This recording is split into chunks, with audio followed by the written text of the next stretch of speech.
everyone to our second session of Frostgrave, and this time it was the Genie in the bottle scenario. After our previous session we rolled for that, so we had time to prepare, and it seems that Aladdin has been to Felstad as well in the past. And for this scenario I picked up the official Genie and lamp figure from North Star and painted him up for the scenario day. Now, in addition, the level 1 table of the random encounters came into play. Most figures I had covered through somewhere, sourced from the other players as well.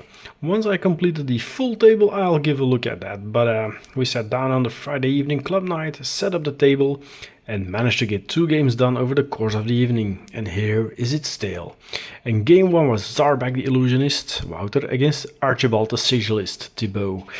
And well, in this first game of the evening, Archibald had managed to reanimate his shrew man apprentice Patje, though the little fungi does seem to carry some memories of the past, resulting in erratic behavior during the game, with lots of miscasts and being taken out once more near a well. Guess a trauma is really the little guy's fate whenever he comes near a well in the future.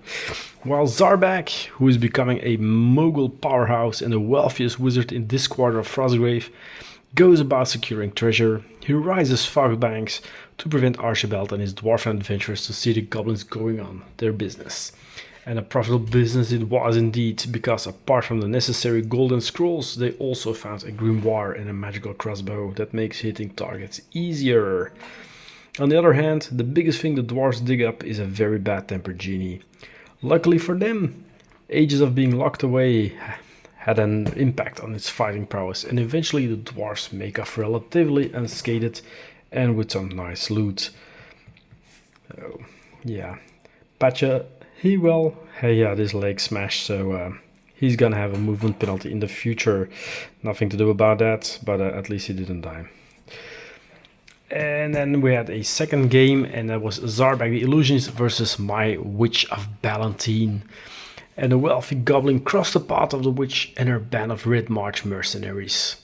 Quickly raising a couple of fog banks to block all line of sight, the goblins unsuccessfully, for the most part, tried tossing magical grenades at the thugs and the halfling apprentice. Behind this bank, the genie had been discovered, but the witch had a dastardly plan. Together with her henchmen, she pushed the genie through the fog bank so he would not only see the goblins in return. The goblins, however, replied by doing this as well. But now we know how the pushes actually work, so we'll take that along for the next session. And the random moving genie returned to the witch's side.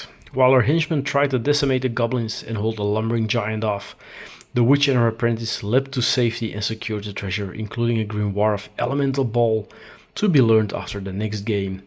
But the greedy goblins once more secured 3 treasure tokens and stacked on the gold. Zarbak the Illusionist is now going by the name of Donald Zarbak of the Trump Mountains, and he's building himself quite some wealthy emporium built on the production of magical grenades, which don't always work, but that's not his problem. And so ends the session for the second round. We roll on the scenario we will be playing next time, in which the witch and Archibald will be facing up first, and that became the Silent Tower. This means, as the next session is planned on the 25th of September, we have about 1.5 months to prepare for the needed tower scenery, and that will be a job for Thibaut. But until then, stay safe, and I hope to see you all back for another adventure in Felstad. Goodbye.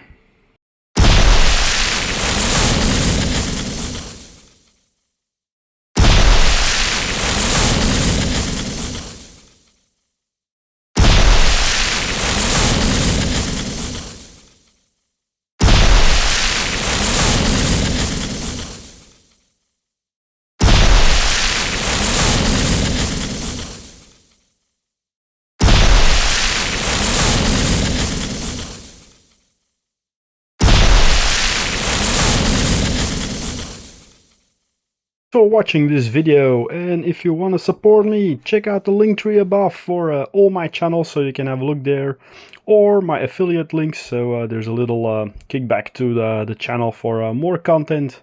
And if you really like, you can always buy me a coffee. Thanks and bye bye.